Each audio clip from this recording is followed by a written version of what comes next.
In this video, I'll guide you through how to remove highlights in Adobe Acrobat.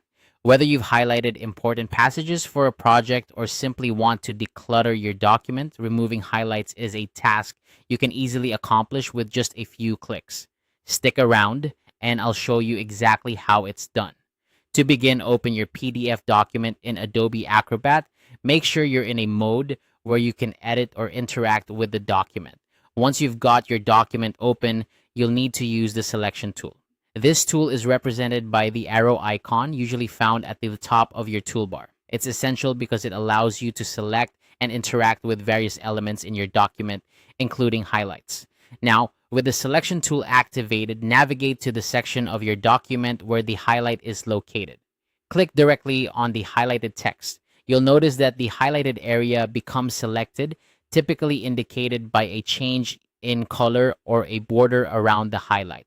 This step is crucial because it ensures that the program knows exactly what you intend to modify. Once your highlight is selected, you have a couple of options for removing it. If you're using a Windows computer, simply press the delete key on your keyboard. For Mac users, you can press either the delete or the backspace key.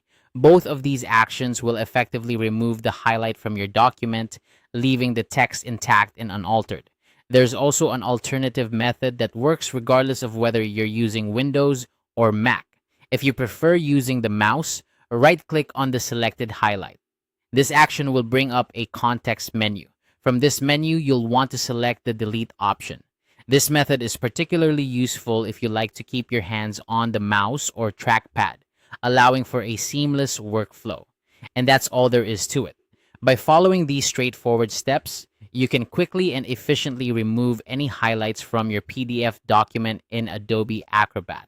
This process is not only simple, but also ensures that your documents remain clean and organized, especially if you've been working with multiple highlights throughout your file. Remember, practice makes perfect. The more you work with these tools, the more comfortable you'll become with editing your documents in Adobe Acrobat. If you found this guide helpful, don't hesitate to explore other features Adobe Acrobat offers for managing and editing your PDFs. Thanks for watching, and I hope you found this tutorial useful for your document editing needs.